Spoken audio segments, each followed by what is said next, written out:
Bon, bien, bonjour à tous, bienvenue à l'AMS Paris, puisque c'est la première session de la journée après la plénière.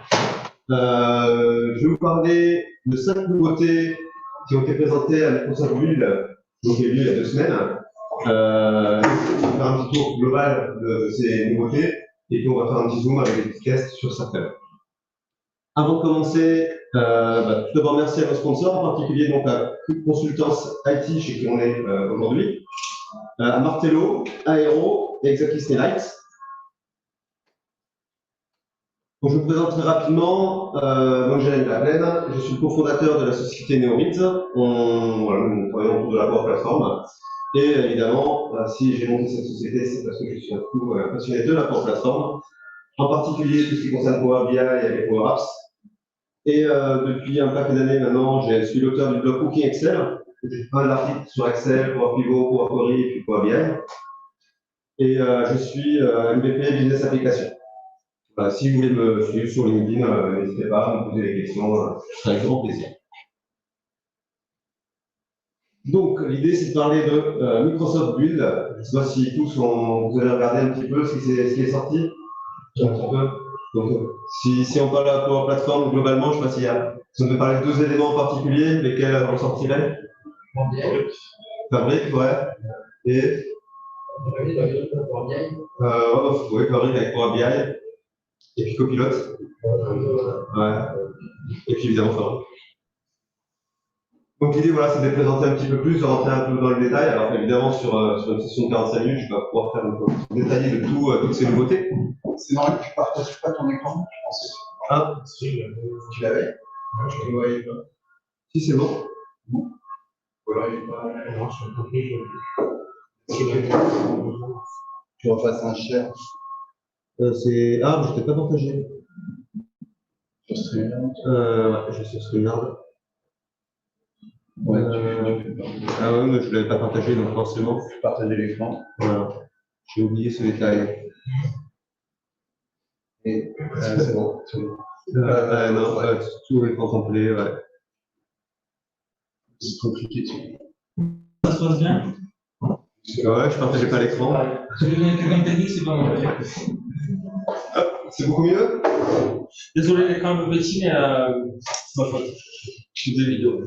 Ah, on est bien, hein? Ouais. Pour information, nous sommes dans les écuries de Madame de Sévigné. Voilà, pour le petit cours d'histoire. Donc je reviens à l'histoire actuelle, à la bulle. Et donc l'idée, voilà, c'est évidemment, en tant que passionné de la Power Platform, je vais parcourir un petit peu les différentes nouveautés. Je ne vais pas toutes les parcourir. Et puis on va faire des petits tests sur certaines pour voir un peu comment ça fonctionne. Donc on va commencer un peu dans l'ordre que vous voyez à l'écran. Et l'idée, c'est qu'évidemment, on va commencer d'abord par Power Apps et Dataverse. Il y a eu pas mal de nouveautés sur cette partie-là. Donc, si on commence d'abord par Power Apps, c'est un peu petit peut-être. Je vais le dire comme ça. Donc, on a Excel to App. Donc, c'est une application, c'est une nouveauté en fait, une fonctionnalité qui va permettre depuis Power Apps de créer automatiquement une application juste en faisant un glisser-déposer d'un fichier Excel. Je vais vous montrer directement, on va faire un petit exemple. Ensuite, on a avec Copilot, donc ça c'est une fonction avec Copilot. Ensuite, on a interrogé les tables Dataverse d'un langage SQL. Donc ça, dans le studio, on pourra directement, au lieu de faire des Power Fixer classiques pour se connecter aux différentes données, on pourra utiliser directement le langage SQL avec du UCLS. Je ne pourrais pas la montrer, elle n'est pas encore disponible, mais voilà, si vous arrivez et vous avez des bons yeux, vous pouvez voir la copie d'écran. Et pour information, je vais créer tous les slides à disposition. Et à la fin de chaque petite partie, j'ai fait une petite synthèse de tous les liens qui sont utiles pour pouvoir retrouver toutes ces nouveautés, pouvoir y aller et pouvoir vraiment avoir plus d'infos, tester. Et puis, attendre que ça sorte aussi quand on passe. Ensuite, donc, on a, avec Copilot, pour créer des applications Power Apps. Donc là, directement, on tape une phrase. On va voir, on va vous montrer comment ça fonctionne. On tape une phrase en langage naturel. Ça nous crée automatiquement l'application. Et ce qui est assez sympa aussi, c'est que si on crée une application, qui serait top, c'est pour les utilisateurs de l'application, et d'avoir un composant Copilot intégré dans l'application, qui puisse poser des questions directement sur les données de l'application. Ça pourrait être sympa et je vais vous montrer ce que ça peut donner. Et on a le Power Apps Catalog. Donc là, c'est un composant, je vais le marquer ici, qu'on peut récupérer sur la source Catalog Manager. On va pouvoir installer et avec ce composant-là, on va pouvoir référencer tous les composants qu'on peut avoir et surtout, quand on a une grande entreprise, et on va partager, les distribuer et avoir une visibilité pour tous. Donc ça, c'est pour la partie Power Apps. Avant de faire ma démo, je vais d'abord parler de Dataverse. Donc Dataverse, j'ai en particulier deux nouveautés. Synapse Direct Link, donc là, vous voyez le petit logo Fabric, pour dire qu'en fait, directement, on va pouvoir avoir un lien entre le Dataverse et le Lakehouse. Notre Fabric, les données, en un seul clic. Avant, il fallait faire toute une petite démarche quand même pour avoir les données. Là, ce sera directement dedans. Donc, ce n'est pas encore sorti. Et le dernier, c'est les custom plugins de Dataverse avec du PowerFX. L'idée, c'est de pouvoir faire les Dataverse Actions. Donc, on va créer des flows directement en PowerFX. Pour ça, il faut utiliser un composant à télécharger, Dataverse. Bienvenue. Donc, on va commencer par créer une application Excel, une application Power Apps avec Excel. Donc, pour ça, je vais me mettre sur mon environnement. Je vais aller ici dans Power Apps. Est-ce que vous voyez bien l'écran? Donc là, évidemment, vous avez le nouvel écran, vous voyez, hein, côté Power Apps. D'ailleurs, ici, donc, je suis sur un tenant qui est en France. Si je vais sur un tenant, donc en preview, ici je vais aller là, je crois.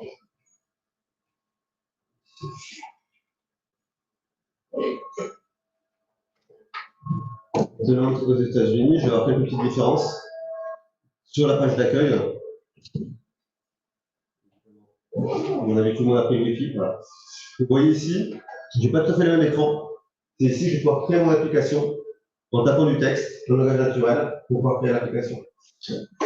Avant ça, on va d'abord démarrer, créer une application en cliquant sur la Start with Data, hein, on va pouvoir directement aller dedans.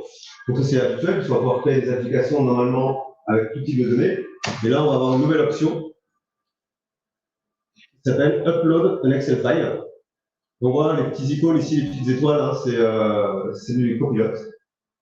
Donc, quand je clique dessus, je vais pouvoir charger directement un fichier, un Excel X. XLSB aussi marche, les fichiers Excel binaires, les anciens fichiers XLS. Donc là, je vais en prendre un que j'ai créé. Je peux le faire directement en glisser-déposer. Et je pourrais aussi très bien le charger. Donc là, je vais le mettre dedans. Et automatiquement, il va regarder ce qu'il y a dedans.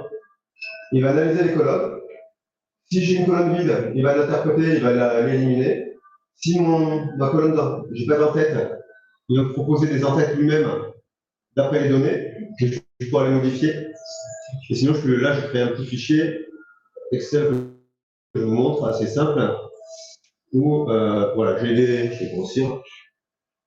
J'ai une date de commande, date de facture, produit, catégorie, client, voilà, pas mal de choses assez classiques. Donc, avec des accents, les données, alors là, on a les données en format français. Et donc, voilà. Donc là, il a tout chargé. Donc, il m'a donné un nombre de tables. Il a vu que c'est une date de commande, donc il m'a appelé order report. Bien sûr, je vais pouvoir la modifier. Ici, il m'a recréé toutes les colonnes. Je peux utiliser la première ligne comme en tête. Et ici à gauche, il me dit que voilà, je vais pouvoir faire des changements, qu'il a tout fait, c'est Copilote qui a tout fait. Donc, évidemment, je peux faire des changements en éditant une colonne. Je peux renommer ici ma table. Un nom, changer la colonne primaire. Et une fois que c'est fait, je vais pouvoir cliquer sur créer l'application. Et donc là, il va créer l'application directement. Donc c'est un peu, je ne sais pas si vous vous rappeliez, vous avez utilisé le Dataverse Sortis, avec Power Sortis, où en fait on a une colonne avant à gauche avec les différents une galerie en fait, un Power Apps. Et sur la partie de droite, on a le formulaire.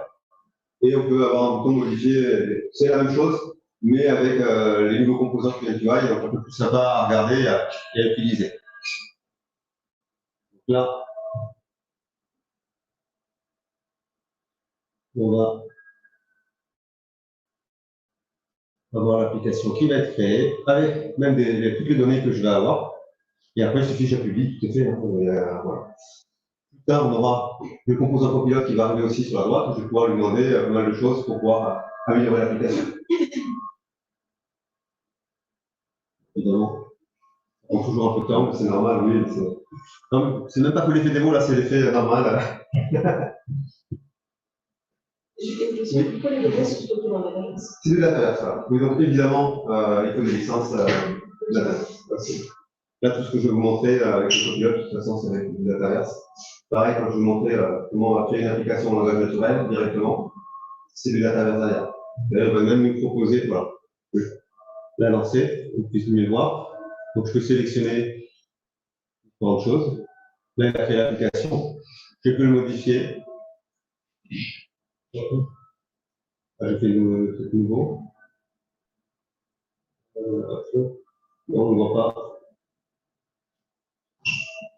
Tout est... Ah non, il cherche en fait. C'est juste que le réseau, voilà, c'est un peu plus loin. Donc ici, je vais avoir voilà, tous mes composants et tout va être prêt en quelques minutes finalement. Alors évidemment, c'est une seule table, c'est un seul écran, mais là, ça donne le temps pour la suite. Est-ce que tu fais des tests pour savoir s'il sortait toujours le même template? Non, c'est toujours le même template. Toujours. Je fais avec plusieurs fichiers. Ouais. On a toujours le même format avec l'entête, la partie gauche, avec les trois données, et ici cette zone-là. L'avantage, c'est qu'ici, je vais pouvoir choisir par exemple le 9.8, et voilà, il est totalement constructible. Ça, c'est assez sympa par contre. Le reste aussi est déjà pris en compte ou tu choisis. C'est lui qui a tout géré. Ok, donc ça veut dire qu'il est cross-platform. Ouais. Par design. Là, tu choisis, tu vois, quand je clique, je choisis iPhone 8, je choisis un peu tout ce que je veux, je peux revenir à un iPad. Là, il va changer, voilà, on va dans les deux sens. Donc, ouais, on le voit ici à gauche dans les composants, on voit tous les containers qu'il a créés, il a tout fait ça automatiquement. Je vais zoomer, vous pouvez voir. Ouais, il a créé tous les containers en fait, sans que nous n'en quoi que ce soit. Ce qui est quand même pas mal, quand même. Ça gagne pas mal de temps. Donc ça, c'est la première des deux fonctionnalités que je vais montrer sur Copilot. La deuxième, c'est la création d'une application directement en langage naturel. Alors pourquoi je vais changer d'environnement? Là, on est sur la langue US. Avec la langue anglaise, on n'a pas le choix, on est obligé de le faire dans ce contexte-là, puisqu'on ne l'a pas encore en France. Donc, je suis créé des petites phrases pour gagner du temps. Voilà, par exemple, je lui ai dit, et je vais zoomer. Voilà, créer une application pour manager la partie support et les incidents IT en utilisant des tickets et avec des dates au format français. Rajouter ça parce qu'en fait, voilà, par rapport à moi, il prend les dates de mon ordinateur, c'est en français, donc c'est un peu compliqué. Donc là, je vais cliquer sur indiquer mon domaine est pourri. On va quitter. Donc là, je fais entrer. Donc là, je vais lui demander de créer l'application. Donc là, il est en train de chercher. Donc là, il va d'abord me créer la table. Donc, il va me créer une table. Donc, on voit bien qu'il y a copilote à droite. Je vais pouvoir communiquer encore avec lui. Sur la gauche, il me parle, il m'explique que je peux faire des suggestions. On peut faire des changements, on peut ajouter des colonnes, en lui disant pourquoi je vais l'ajouter. On peut ajouter des lignes, parce que là, il nous donne un échantillon de 5 lignes. Je vais pouvoir enlever des lignes. Je vais pouvoir faire pas mal de choses, rafraîchir les données, ou même, il peut me proposer des suggestions. Donc là où je me suis imaginé d'ajouter une colonne catégorie, on va le faire ici. Donc là, je vais lui dire que je vais ajouter une colonne catégorie je n'ai même pas écrit bien, donc c'est pareil, il va l'interpréter avec les options suivantes. Je lui ai dit Power Platform, M365 et Azure. On peut même faire des fautes puisque j'ai touché TEH avec THE et il va l'interpréter. Et il va me rajouter normalement une colonne à la fin avec ces trois options possibles. Donc on va créer la table des options, plus, hop, ça y est, il a rajouté. Voilà. Et là, on voit bien qu'il a créé toutes les options. Une fois que j'ai choisi tout ça, comme pour tout à l'heure, je vais pouvoir créer l'application. Et donc là, évidemment, l'application, ça va être exactement le même principe que celle que j'ai tout à l'heure, avec les mêmes formats. Donc, je peux la créer si vous voulez. Pareil, la table, il a nommé la table lui-même. Je peux modifier évidemment directement, on va montrer les différents composants de la table, changer les types de colonnes, renommer les colonnes.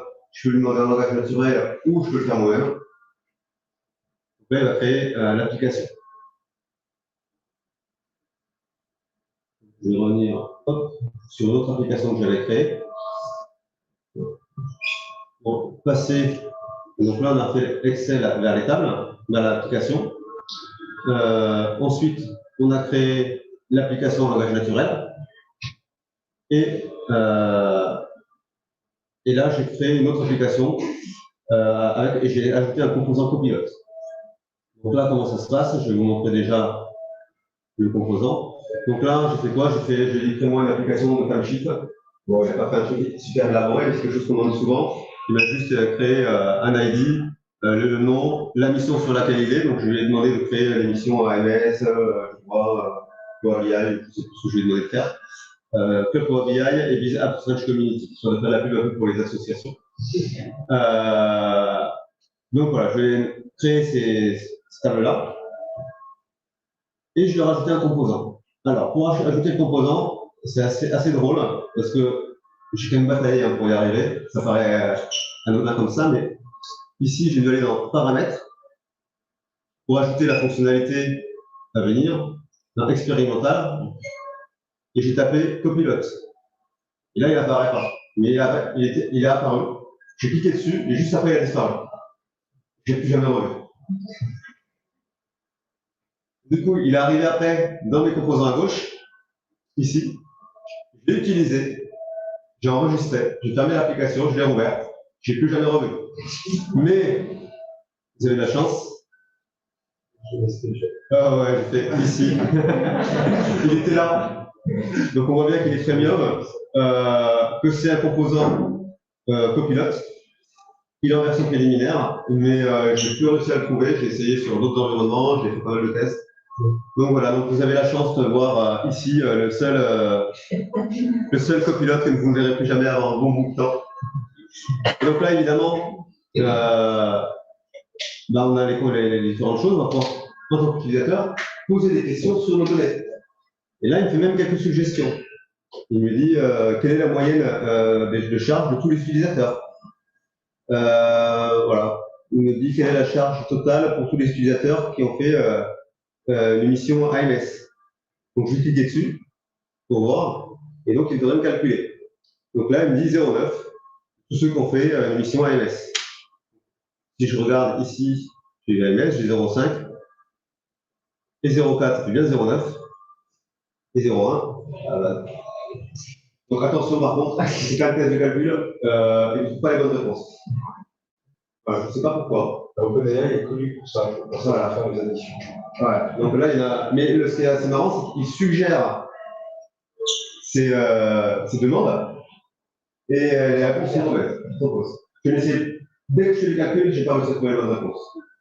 Par contre, vous demandez voilà, la liste de quelques personnes, d'émissions, voilà, ça, c'est pas de problème, mais dès qu'on a les calculs, ça marche. Voilà, donc ça, attention quand vous l'utiliserez, mais après, ils vont le corriger, j'imagine, parce que c'est quand même essayer d'avoir des données un peu plus. On est en pré-version, ça vient de sortir, c'est même pas sorti encore partout, donc voilà. Est-ce que vous avez des questions déjà par rapport à cette partie-là? Rapidement, quand tu parlais du dataverse, est-ce que c'est exclusif le fait de pouvoir créer des applications de façon langage naturel ou bien un Excel en utilisant obligatoirement le dataverse en base, ou est-ce que c'est une volonté de Microsoft? Alors, je ne sais pas si c'est la volonté, parce que je sais, mais en tout cas, pas forcément que du dataverse. Après, je pense qu'ils vont vraiment le faire avec le dataverse, parce que c'est là où ils veulent aller de toute façon. Mais je n'ai pas lu à quoi que ce soit pour parler de le faire sur des SharePoint ou autre chose. Après, c'est le thématique, ça veut dire que tu peux quand même changer derrière éventuellement ton application pour changer la data. Donc, si tu peux rebrancher, hein, si tu veux rebrancher, comme on peut faire avec Power BI, quand on se connecte à des données, on peut les rebrancher, et je pense que c'est pareil aussi, avec le même principe. Ça fait gagner beaucoup de temps. Donc, l'application, elle est quand même assez rapide. Il a juste fallu que moi je mette le copilote dans un container. Oui. Est-ce que tu as entendu parler de la possibilité de collecter les, les demandes de création d'apps qui sont envoyées dans Copilot? En tant qu'admin, ça serait intéressant de pouvoir voir un peu toutes les demandes de C'est création super d'apps. intéressant, mais je n'ai rien lu là-dessus encore. Mais ça met dans les idées, peut-être que c'est des choses à remonter. Après, ça peut faire qu'il y a un gros volume de données, je ne sais pas non plus où sont stockées toutes ces demandes. C'est une bonne question. Je sais que les données, normalement, sont, enfin, Microsoft dit que toutes les données sont chez Microsoft, ne les sortent pas, voilà, de ce côté-là. Par contre, je ne sais pas où elles sont stockées. Typiquement, tu vois, en termes de gouvernance, tu n'as pas envie que les gens qui disent recrée-moi un mini CRM si tu as un CRM. Voilà, après, oui, c'est le faire entre eux, mais oui. Même, tu vois, ton exemple, crée-moi un outil de gestion de tickets, alors que souvent, tu as des vrais outils de gestion de tickets, et tu as plutôt envie de justement pouvoir voir ce shadow. Après, par contre, tu peux suivre toutes les applications. Après, ça doit mettre avec une gouvernance, et tu vois les applications qui ont été créées, et voir ce qui a été créé avec, entre autres, c'est aussi important, tu vas faire le suivi et voir quand même ce qu'il y a dedans. Mais tu arrives toujours un peu après que. Oui. Vraiment plus proche, tu vois le truc. Oui, tu peux remonter des mots-clés. Tu peux faire une analyse avec Power BI pour récupérer les mots-clés. Avec la fabrique, on pourrait directement récupérer toutes les données. Pour faire un peu de data science, récupérer avec machine learning, récupérer les mots les plus importants. Et puis on va faire ressortir pour faire ça. Mais il faut savoir où sont stockées les données, par contre.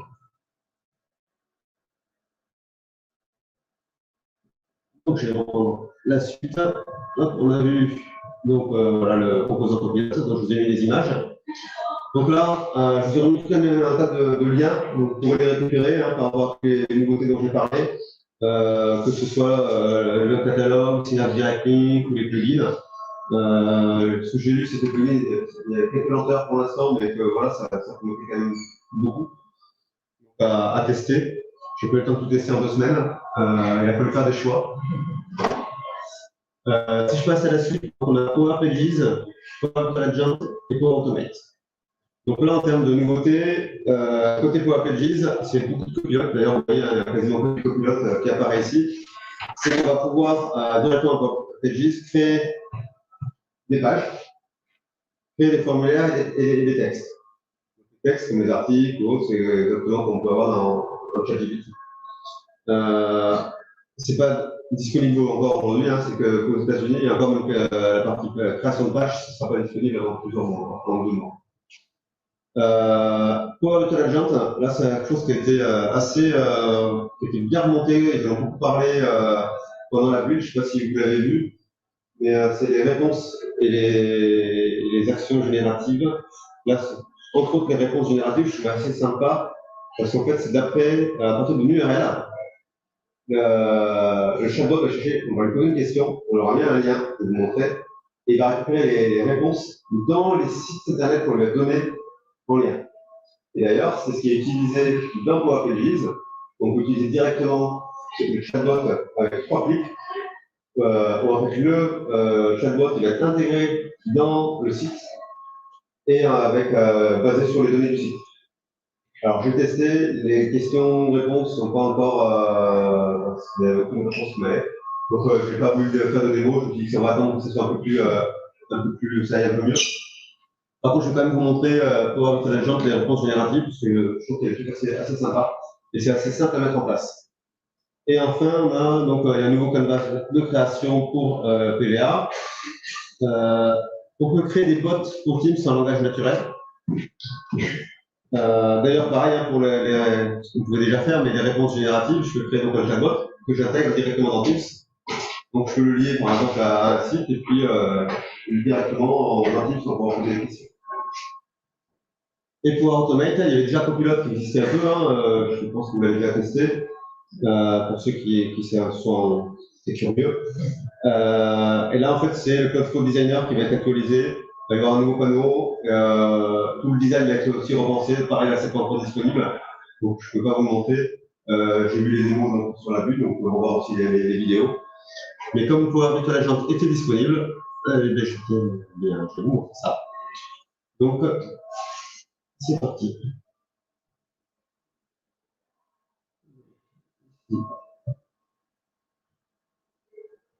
Et ce site-là.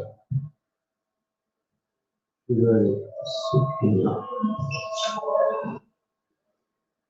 Donc là, vous voyez, alors j'en ai déjà créé plusieurs pour faire pas mal de tests, en anglais, en français. Donc évidemment, pour le faire sur un environnement US, parce que c'est pas encore disponible en France. Mais quand je vais faire maintenant créer un bot, vous voyez ici, je vais mettre le nom du bot, je vais avoir langue français.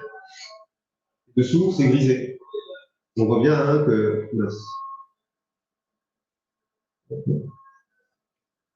On voit bien ici, tout est grisé.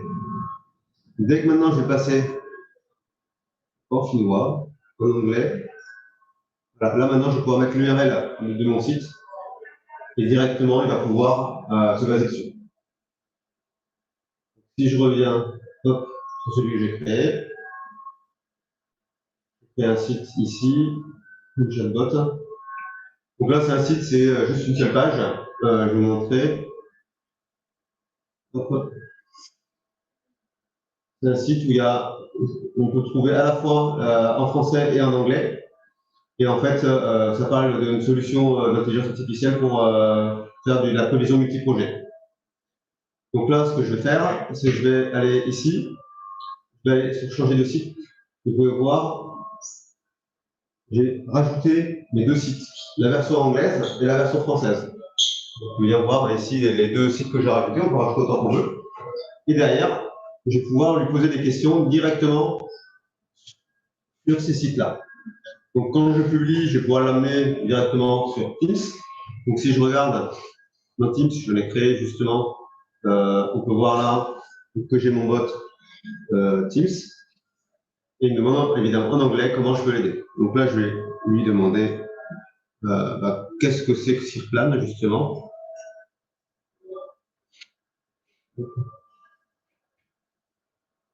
Voilà, tout simplement. Là. Non, je ne l'ai pas testé sur cette partie-là. Je l'ai fait à gauche. Je vais lui demander ici. Je vais lui poser la question, je vais zoomer.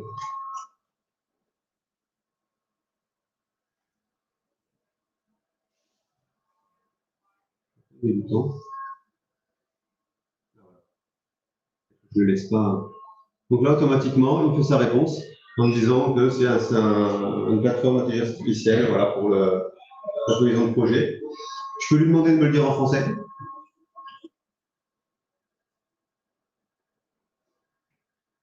Ok.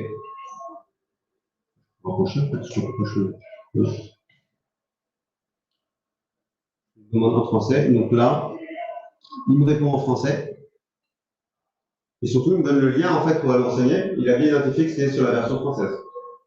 Alors, pour l'instant, je ne vais pas pousser. Hein. Le prochain test, je vais lui mettre Wikipédia pour voir si je peux lui poser n'importe quelle question. En fait, j'ai pensé un peu dans le train ce matin. Ça, j'aurais dû tester avec Wikipédia. Donc, c'est le prochain test que je vais m'aider à faire. Donc, voilà un peu pour cette partie-là. Donc, on peut imaginer cette même chose pour Power Pages. Et après, voilà, ça amène toutes sortes de possibilités derrière. Vous avez vu, en 3 clics, on peut faire ce genre de choses-là. Et pas une ligne de code. Je ne suis même pas rentré dans les rubriques, c'est-à-dire que même si je ne connais pas Power Virtual Agent, là, ce sont des choses très très basiques. Il me reste 10 minutes, c'est ça? Donc là, c'est une petite copie d'écran. Comme vous pouvez voir, on peut rajouter un chatbot. Donc en fait, on l'a en version ici en preview, et on peut rajouter directement, et ça va nous permettre d'avoir le chatbot intégré dans Power Pages. Là, je vous ai mis des liens pour ces deux nouveautés. Et enfin, voilà, je parlais Power BI Microsoft Fabric. Hop. Donc, je ne sais pas si certains d'entre vous l'ont testé déjà un peu. J'imagine que oui. Non. Donc, vous savez ce que c'est, Microsoft Fabric, pour tout le monde? Ah, ça tombe bien alors. Donc, je vais vous parler de Microsoft Fabric. Évidemment, dans les nouveautés, on a eu Copilot dans Power BI, mais qui n'est pas encore disponible tout de suite, donc il ne va plus de plus le tester. Et Power BI Direct Lake, donc c'est en fait dans la nouvelle version de Power BI Desktop qui est sortie il y a quelques jours. Maintenant, vous se connectez directement à des sources de données qui sont sur Fabric, donc notamment le Lakehouse, que je vais parler. Et après, on a le Power BI Desktop Developer Mode qui sort en juin, donc ce mois-ci, j'ai hâte de le voir, puisque là, en fait, on va pouvoir décomposer toutes les parties finalement. Le fichier Power BI est décomposé en plusieurs parties et avec différents fichiers JSON. Et donc, le gros avantage, c'est qu'on va pouvoir faire du Git pour développer et travailler à plusieurs dessus. Ça, voilà, ça va être génial. J'ai hâte. En attendant, qu'est-ce que c'est que Microsoft Fabric? En fait, c'est une plateforme de données qui regroupe un peu, finalement, tous les différents outils qu'on avait avant côté Microsoft, que ce soit Azure Data Factory, Synapse, Synapse, Power BI. Alors, pas Data Activator, voilà, c'est un tout nouveau. Et voilà, c'est tous ces outils en fait qui sont rassemblés sur une seule plateforme et qui sont basés sur OneLex, c'est-à-dire en fait un seul endroit où on va avoir toutes les données. Alors, je simplifie parce que je ne me reste que 10 minutes, mais en gros, c'est à peu près ça. Le gros avantage, en fait, c'est que les différents métiers de la donnée vont pouvoir se parler et communiquer plus facilement parce qu'ils auront la même plateforme. Par contre, évidemment, un data analyst, il n'aura pas besoin de connaître tout ce qu'il y a dans Fabric, c'est impossible. C'est vraiment vaste. Mais par contre, on aura une partie pour les data scientists, on aura une partie pour les data engineers, les data analysts, voilà, vraiment tous ces personnes-là. Et l'idée, c'est qu'il a été vraiment fait pour répondre à ces différentes populations et qu'elles puissent communiquer facilement entre elles avec une seule source de données unique qui se connecte à tout, hein, parce qu'on peut avoir aussi bien du AWS que tout, très facilement. Et en se basant en stockant des données en fait, qui sont en format delta parquet, qui sont du coup très très rapides, comme accès, et on peut gérer. J'ai vu des démos sur des dizaines, même 22 Tera, je crois, c'est la démo qu'ils avaient fait là. C'est hyper rapide, c'est instantané, quasiment. Donc ça va vraiment top de ce côté-là. Dans Microsoft Fabric, évidemment, moi je vais avoir un peu le prisme plutôt que Power Platform, parce que je connais beaucoup plus Power BI. Azure Data Factory également, parce que j'ai déjà travaillé, fait une conférence en novembre, je vais montrer toute une pipeline dans Azure Data Factory. Mais l'idée là, c'est vraiment de se dire comment en fait le métier de Power BI, enfin ceux qui utilisent Power BI, ça va changer pour eux. En sachant que dans très peu de temps, finalement, on va pouvoir tout faire en ligne. Ça commençait déjà un petit peu avec les data marts et un prémisse, c'était une pré-version, où on va pouvoir finalement capturer la data, aller jusqu'à la consommation dans Power BI, tout ça en ligne. Donc, vous pouvez avoir à utiliser un Mac sans avoir à installer quoi que ce soit derrière pour pouvoir utiliser Power BI. Donc, quelques étapes rapidement. L'idée, c'est de se dire, voilà, on a Power BI, je vais le faire en ligne. Donc, je me suis donné un peu ce challenge, je vais faire tout 100% en ligne.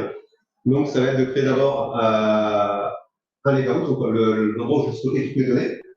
À partir de là, je vais lui dire, je veux récupérer, extraire mes données. Donc, on va utiliser un ETL pour extract, transform et load. Donc, l'idée, c'est que je vais extraire mes données pour les transformer et les charger dans mon lakehouse que j'ai créé. Et ça, je pourrais les rendre disponibles finalement à Power BI. Ensuite, évidemment, on est dans Power BI, il va falloir créer un modèle de données. Et à partir de ce modèle de données, on va pouvoir créer des mesures. Et une fois qu'il est fait, on va pouvoir créer, en cliquant sur un bouton, créer un rapport. Et tout ça, tout en ligne. Si je vais trop vite, je sais qu'il reste pas beaucoup de temps, c'est pour ça, n'hésitez pas à me poser des questions. C'est bon? Donc, voilà, en gros, je vous redonnerai les slides, mais l'idée, c'est que je vais vous montrer directement le lakehouse, à quoi ça ressemble, le Fabric, à quoi ça ressemble. Donc, Microsoft Fabric, quand on arrive, je vais grossir un petit peu, on n'a pas forcément accès. Donc, déjà, l'adresse, c'est app.fabric.microsoft.com. Pour y avoir accès, Centrial pendant 2 mois pour l'instant. Merci. Je vais pouvoir aller là dans le portail d'administration et dans paramètres du client. Ici, j'ai Microsoft Fabric. Il va falloir que j'autorise les personnes à l'utiliser. Et ensuite, bien c'est écrit nouveau, ça nous aide pour chercher les choses. On va pouvoir ajouter directement un espace de travail.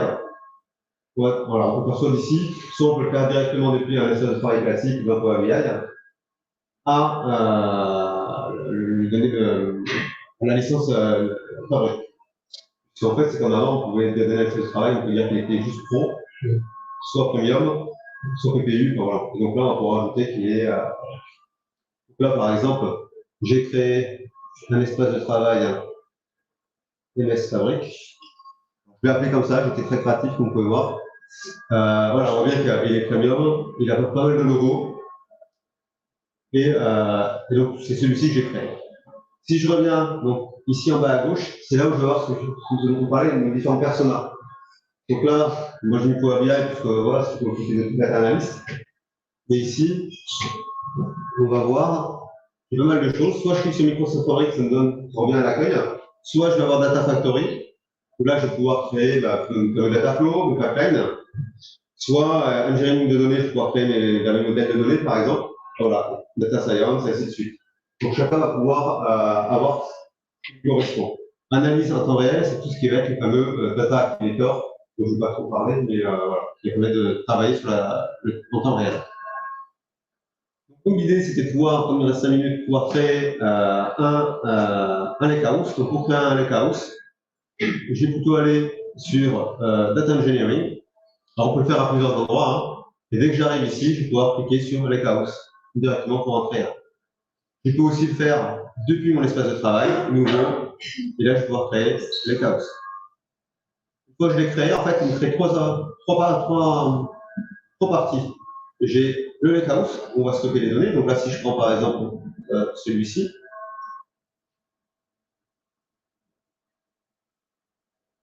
dedans, on va voir, j'ai des tables et j'ai des fichiers. Les fameux fichiers d'état parfait. Ensuite, si je vais sur celui qui s'appelle point de terminaison, je vais cliquer dessus. Là, je vais avoir plutôt, je vais pouvoir recruter tout un SQL que j'ai chargé.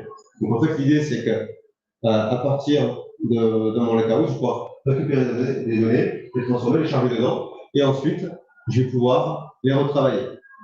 Donc, si je reprends ici, je vais aller dans ici, engineering de données. Je fais mon lakehouse, première étape. Deuxième étape, je vais aller dans Data Factory. Je vais créer un flux de données. Donc là, le flux de données, c'est ce qu'on appelle comme les anciens data flow dans Power BI. La seule différence, c'est qu'au lieu que ce soit stocké en fichier plat et on n'a pas d'accès, on va pouvoir donner des destinations. On va pouvoir faire un vrai chargement finalement de ces données dans un espace dédié. Donc là, par exemple, si je prends, j'en ai créé un ici, je vais aller beaucoup trop. Je vais aller. Hop. Ah, je vais aller dans l'espace de travail en fait. Voilà, je l'ai beaucoup moins. Ici, par exemple, j'ai créé Dataflow. Alors, Dataflow 1. Ici, on va pouvoir voir que je suis connecté à un fichier Excel qui est sur OneDrive. Et en fait, derrière, c'est ça qui va être intéressant. C'est que je vais pouvoir ici ajouter des destinations à mes données. Donc, pour chaque chargement, bon, là, j'ai mes clients, les employés. Pour chaque, en fait, je vais pouvoir donner une destination, l'ajouter. Quand c'est grisé, c'est que je l'ai déjà ajouté. Et on voit qu'elle est ici à droite. Donc là, je lui ai dit que c'était le lakehouse. Et il me l'a mis dans une table qui s'appelle employé. Une fois qu'on les a chargés, du coup, on va pouvoir créer notre modèle. Et depuis notre modèle, on va pouvoir ensuite aller, alors je vais annuler. Je vous laisse 5 minutes de plus, j'ai eu 5 minutes de retard au départ. Je négocie un peu. Donc ici, je vais aller dans ces données-là, historique.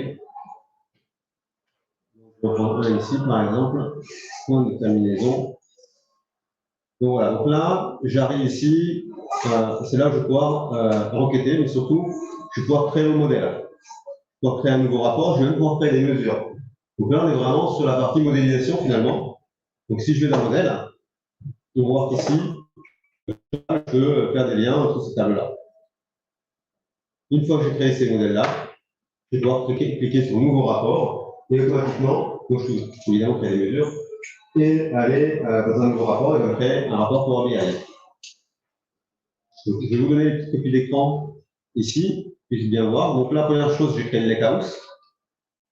Ensuite, j'ai créé le data flow pour charger les données dans le lakehouse. Et je lui ai dit à chaque fois, pour chaque source que j'ai transformée, pour chaque requête, où je veux la charger. Attention, petite des colonnes, il va être vraiment important, sans titre, sans espace, sans accent, sans caractère spéciaux. Après, c'est pas grave si on en a, il nous propose de les corriger automatiquement. Ensuite, on va pouvoir créer le modèle. Donc, on a plusieurs façons de faire. Soit on va directement dans la partie lakehouse point de terminaison, soit on va, si on est dans le lakehouse, on va pouvoir aller directement ici. Une fois qu'on a fait ça, on crée notre modèle et nos mesures. Hop, je crois qu'on peut voir, j'ai créé par exemple une mesure ici, toute simple. Et j'ai ma table. Et une fois qu'on a fait ça, on va pouvoir créer le rapport. Et donc là, on se retrouve sur la partie donc Power BI. Et là, j'ai créé un rapport vraiment en ligne du début à la fin. Petite option, soit on peut lui demander de créer automatiquement le rapport, donc on va donner sur les données, on pose un rapport qu'on pourra modifier après, soit on peut commencer de zéro, soit on peut créer un rapport paginier. Pas mal de possibilités. Et donc là, c'est le petit schéma finalement qu'on peut voir dans Power BI, enfin dans le Fabric, pour voir le cheminement en fait, de la donnée. Jusqu'au rapport Power BI. Donc on voit bien le lakehouse, le point de terminaison, le jeu de données et le rapport. Dans Power BI, on va pouvoir évidemment se connecter ici à notre lakehouse qu'on a créé. Donc en fait, on va avoir Microsoft Fabric quand on fait données, avec la toute dernière version qui est sortie la semaine dernière. Ouais, il y a quelques limites. Je ne sais pas si vous avez essayé, vous avez vu des choses, peut-être à tester des modèles complets par réussi ou. D'accord. Ouais, j'ai bataillé pas mal, j'ai cherché pas mal de vidéos, je n'ai vu aucune, toutes, ils montaient une seule table. Donc ça marchait super bien avec une seule table. Mais dès qu'on a plusieurs tables, alors là dans Microsoft elle est bien faite puisque tout va bien dans les images, mais j'ai pas réussi à reproduire. Parce qu'en fait on peut voir ici par exemple, le sens de mes flèches est totalement inversé. Et si je fais dans l'autre sens, il me dit ça marche pas, il y a des doublons. Et du coup, je suis tenté comme ça, je me suis dit peut-être que c'est juste visuel. Mais non, il me dit que quand on crée le rapport, il dit que c'est pas possible.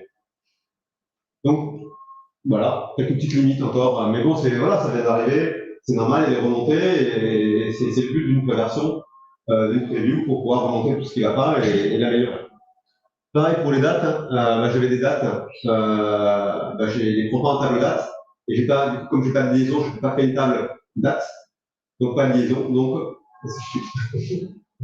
ou alors il faut que je fasse un mode hybride depuis Power BI Desktop, et là je sors en ligne. Voilà un petit peu quelques limites, mais évidemment, voilà, ça va arriver. Autre petit point, c'est assez difficile au début, c'est qu'il y a beaucoup de nouveaux icônes qui apparaissent, il n'y a pas de couleur, donc c'est vrai qu'au départ, pour s'y retrouver, c'est assez compliqué. Donc ce que je fais maintenant, c'est que je commence à trier la colonne par type d'objet, ce qui me permet de voir directement les objets. Peut-être qu'il va falloir, la convention de nommage est vraiment très importante aussi, pour bien gérer ces objets et retrouver ce qu'on veut. C'est vrai qu'il n'y a peut-être pas trop de convention de nommage pour les rapports, on ne le voyait pas souvent pour tous les objets côté Power BI, peut-être qu'aujourd'hui, maintenant, il va falloir un peu plus y penser. Je vous ai mis plein de liens, donc comment on peut se connecter, un lien sur les licences, on n'en parlera pas là, mais voilà, il y a pas mal de choses qui sortent, sur les annonces qui ont été faites, comment on l'active, comment on peut apprendre à s'en servir avec le Learn et le mode développeur, dont je parlais tout à l'heure, donc qui sortira dans le mieux. J'essaie d'accélérer un petit peu sur la fin par rapport au timing. Si vous avez des questions, je peux prendre le temps quand même, n'hésitez pas. Voilà, je suis à vous. Ça donné envie en fait de faire plein de choses en tout cas. De tester. Merci beaucoup.